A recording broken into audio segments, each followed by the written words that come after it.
India का space programme दुनिया को सरप्राइज कर रहा था। चंद्रयान 3 की सक्सेस के बाद जब पूरी दुनिया इसरो की तारीफ कर रही थी, तभी एक खबर सामने आई जिसने एक नया सवाल खड़ा कर दिया।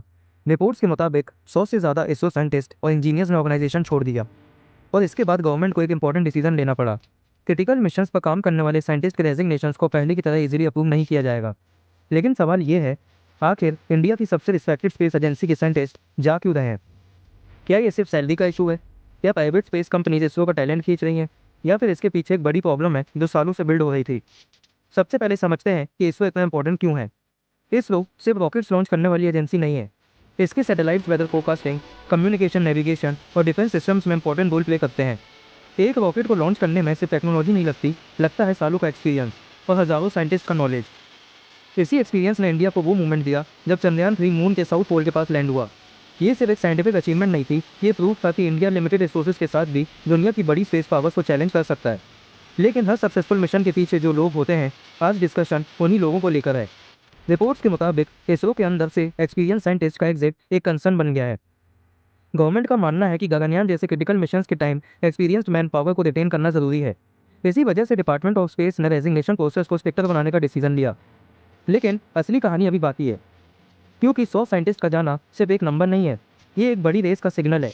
एक तरफ है India traditional space power ISRO, और दूसरी तरफ है एक नई दुनिया, प्राइवेट स्पेस कंपनीज, जहां टैलेंट और टेक्नोलॉजी की रेस शुरू हो चुकी है। तो क्या इंडिया अपने बेस्ट स्पेस माइंड्स को रिटेन कर पाएगा? और क्या ये क्राइसिस है या एक नए स्पेस एवोल्यूशन की शुरुआत? इसका जवाब हम फैक्ट्स के साथ समझेंगे। किसी भी ऑर्गेनाइजेशन की सबसे बड़ी स्ट्रेंथ उसकी मशीन्स नहीं होती, उसकी सबसे बड़ी स्ट्रेंथ होती है उसके लोग। और जब एक्सपीरियंस लोग एक ऑर्गेनाइजेशन छोड़ते हैं, तो सवाल सिर्फ ये नहीं होता कि कितने लोग गए, सवाल होता है क्यों गए।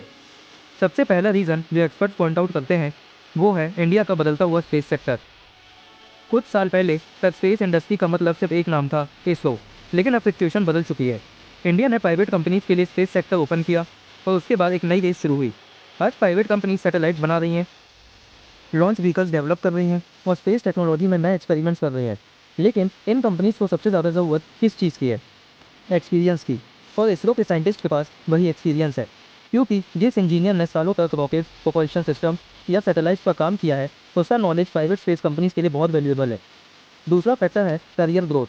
गवर्नमेंट ऑर्गेनाइजेशंस में स्टेबिलिटी होती है, रिस्पेक्ट होता है, लेकिन प्रमोशंस और लीडरशिप अपॉर्चुनिटीज़ एक फिक्स सिस्टम के थ्रू आती है। प्राइवेट सेक्टर में यंग साइंटिस्ट को कभी कभी फास्टर ग्रोथ, बिगर रोल्स और नए एक्सपेरिमेंट्स का चांस मिल सकता है। तीसरा फैक्टर है सैलरी डिफरेंस।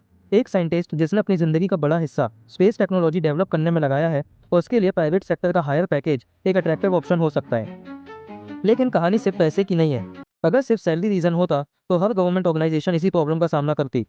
यहाँ एक और इशू बार बार डिस्कस होता है। स्पेस मिशंस में एक छोटा सा डिसीजन भी कभी कभी मंथ या ईयर्स ले सकता है।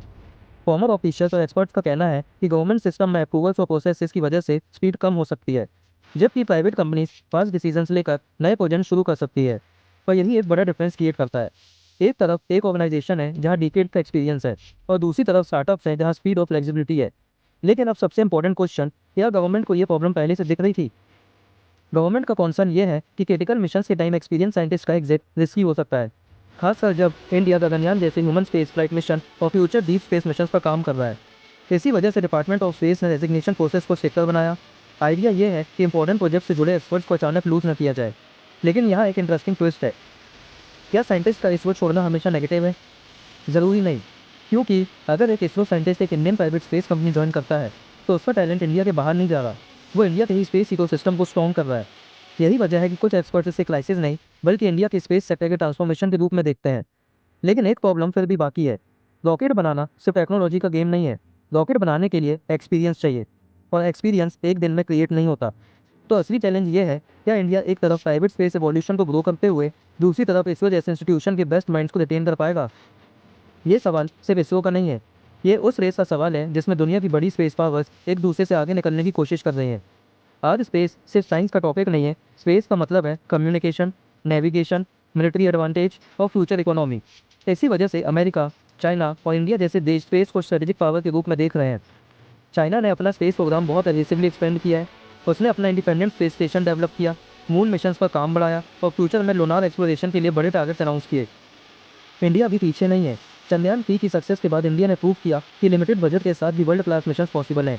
लेकिन स्पेस रेस में सिर्फ टेक्नोलॉजी काफ़ी नहीं होती, सबसे इंपॉर्टेंट होता है टैलेंट। एक सैटेलाइट डिज़ाइन करना या एक रॉकेट बनाना एक मशीन का काम लग सकता है, लेकिन उसके पीछे सालों का एक्सपीरियंस होता है। एक सीनियर साइंटिस्ट सिर्फ एक एम्प्लॉय नहीं होता, वो एक मूविंग लाइब्रेरी होता है। उसके पास फेलियर्स का एक्सपीरियंस होता है, प्रॉब्लम सॉल्व करने का एक्सपीरियंस होता है, और वही नॉलेज नेक्स्ट जनरेशन को ट्रांसफर होती है। इसीलिए एक्सपर्ट्स कहते हैं कि एक्सपीरियंस मैन पावर का लॉस एक लॉन्ग टर्म चैलेंज बन सकता है, क्योंकि नए इंजीनियर्स टैलेंटेड ज़रूर होते हैं, लेकिन एक्सपीरियंस टाइम के साथ डेवलप होता है। अब बात करते हैं उस मिशन की जो इंडिया के लिए हिस्टोरिक सीन होने वाला है, गगनयान। ये सिर्फ एक रॉकेट लॉन्च नहीं है, ये इंडिया का पहला ह्यूमन स्पेस फ्लाइट मिशन है। ह्यूमन मिशन में रिस्क बहुत ज़्यादा होता है। यहाँ एक छोटी सी मिस्टेक का मतलब सिर्फ मिशन फेलियर नहीं, बल्कि ह्यूमन सेफ्टी का क्वेश्चन होता है। इसी वजह से एक्सपीरियंस साइंटिस्ट का रोल और भी इंपॉर्टेंट हो जाता है। लेकिन इसका मतलब ये भी नहीं कि इसरो कोलैप्स कर रहा है। तो अब सबसे बड़ा सवाल, क्या इसरो खतरे में है? आंसर इतना सिंपल नहीं है। एक तरफ सच ये है कि टैलेंट रिटेंशन एक चैलेंज बन रहा है, साइंटिस्ट का एग्जिट एक कंसर्न है, private companies experience talent attract कर रही हैं। लेकिन दूसरी तरफ सच ये भी है कि इसरो के पास डिकेड्स का एक्सपीरियंस है, हज़ारों स्किल्ड इंजीनियर्स हैं, और इंडिया का स्पेस प्रोग्राम अभी भी दुनिया के सबसे रिस्पेक्टेड प्रोग्राम्स में से एक है। शायद असली कहानी इसरो खत्म हो रहा है वाली नहीं है, असली कहानी है इंडिया का स्पेस सेक्टर एक नए फेज में एंटर कर रहा है। पहले इंडिया का स्पेस फ्यूचर एक ही ऑर्गेनाइजेशन के शोल्डर्स पे था, इसरो। लेकिन अब सिचुएशन बदल रही है। अब इंडिया के पास गवर्नमेंट स्पेस प्रोग्राम भी है और एक ग्रोइंग प्राइवेट स्पेस इंडस्ट्री भी। चैलेंज ये नहीं है कि प्राइवेट कंपनीज आ रही हैं, चैलेंज ये है कि इंडिया कैसे इंश्योर करेगा कि कंपटीशन के बीच कोऑपरेशन भी बना रहे। क्योंकि स्पेस रेस में जीत सिर्फ उस देश की नहीं होती जिसके पास सबसे पावरफुल रॉकेट होता है, जीत उस देश की होती है जिसके पास सबसे टैलेंटेड लोग होते हैं। और अब फाइनल सवाल, क्या यह रेजिग्नेशन एक वार्निंग साइन है, या फिर ये एक नए इंडियन स्पेस रिवॉल्यूशन की बिगनिंग है? इसका जवाब समझने के लिए हमें इमोशन से नहीं, फैक्ट से देखना होगा। जब भी कोई बड़ी ऑर्गेनाइजेशन फेस करती है तो सबसे पहले ब्लेम शुरू होता है। कुछ लोग कहते हैं प्रॉब्लम गवर्नमेंट पॉलिसीज़ में है, कुछ लोग कहते हैं प्राइवेट कंपनीज टैलेंट खींच रही हैं, और कुछ लोग कहते हैं कि ये एक नेचुरल चेंज है जो हर ग्रोइंग इंडस्ट्री में होता है। लेकिन रियलिटी ये है कि किसी एक रीज़न से पूरी कहानी एक्सप्लेन नहीं होती। साइंटिस्ट के एग्जिट के पीछे कई फैक्टर्स हो सकते हैं, career growth, new opportunities, work environment और चेंजिंग स्पेस इंडस्ट्री। लेकिन इसका मतलब ये भी नहीं कि प्रॉब्लम को इग्नोर किया जा सकता है। अगर एक देश अपनी स्पेस पावर को स्ट्रॉन्ग बनाना चाहता है तो उसे सिर्फ रॉकेट्स और सैटेलाइट्स पर इन्वेस्ट नहीं करना होगा, तो उसे उन लोगों पर भी इन्वेस्ट करना होगा जो ये सब बनाते हैं। साइंटिस्ट को रिटेन करना सिर्फ सैलरी का क्वेश्चन नहीं होता, ये respect, research freedom, growth opportunity और फ्यूचर विजन का भी क्वेश्चन होता है। अब आते हैं प्राइवेट सेक्टर पर। क्या प्राइवेट कंपनी इसरो के लिए डेंजर है? ज़रूरी नहीं। एक्चुअली दुनिया के कई सक्सेसफुल स्पेस इकोसिस्टम्स में गवर्नमेंट एजेंसीज और प्राइवेट कंपनीज दोनों साथ काम करते हैं। गवर्नमेंट एजेंसीज रिसर्च और नेशनल मिशन लीड करती हैं, और प्राइवेट कंपनीज इनोवेशन और कमर्शियल अपॉर्चुनिटीज़ को पास करती हैं। इंडिया के लिए भी ये एक अपॉर्चुनिटी हो सकती है। अगर इसरो का एक्सपीरियंस और प्राइवेट सेक्टर की स्पीड एक साथ काम करे तो इंडिया का स्पेस इकोसिस्टम और पावरफुल बन सकता है। लेकिन सबसे बड़ा चैलेंज अब भी वही है, टैलेंट। एक रॉकेट बनाने में टेक्नोलॉजी लगती है, लेकिन एक स्पेस प्रोग्राम बनाने में जनरेशंस लगती है। जो साइंटिस्ट आज एक मिशन पर काम कर रहा है वही कल किसी यंग इंजीनियर को ट्रेन करेगा, वही एक्सपीरियंस फ्यूचर के इम्पॉसिबल मिशन को पॉसिबल बनाएगा। इसलिए इंडिया के लिए असली क्वेश्चन ये नहीं है कि साइंटिस्ट गवर्नमेंट में है या प्राइवेट सेक्टर में। असली क्वेश्चन ये है, क्या इंडिया अपने बेस्ट माइंड को इंडिया के स्पेस फ्यूचर से कनेक्टेड रख पाएगा? तो क्या इसरो खत्म हो रहा है? नहीं। क्या इसरो के सामने चैलेंजेस हैं? बिल्कुल। 100 से ज़्यादा साइंटिस्ट का जाना एक सिग्नल है कि दुनिया बदल रही है, स्पेस इंडस्ट्री बदल रही है, और इंडिया को भी अपने सिस्टम को नए टाइम के हिसाब से इवॉल्व करना होगा। क्योंकि फ्यूचर की स्पेस रेस सिर्फ उन देशों के बीच नहीं होगी जिनके पास पावरफुल रॉकेट्स हैं, ये उन देशों के बीच होगी जिनके पास सबसे ब्रिलियंट माइंड्स हैं। हिस्ट्री में लोग चंद्रयान की लैंडिंग याद रखेंगे, पीएसएलवी के लॉन्चेस याद रखेंगे, मार्स मिशन की सक्सेस याद रखेंगे, लेकिन शायद एक दिन ये भी याद रखा जाएगा कि इंडिया ने अपने स्पेस फ्यूचर के सबसे इंपॉर्टेंट मूवमेंट पर एक डिसीजन लिया था। क्या वो अपने साइंटिस्ट को रोक पाया, या उन्हें एक नए इकोसिस्टम का हिस्सा बनने दिया? क्योंकि रॉकेट्स आसमान तक पहुंचते हैं, लेकिन उन्हें आसमान तक पहुंचाने वाले लोग ही किसी देश का फ्यूचर डिसाइड करते हैं।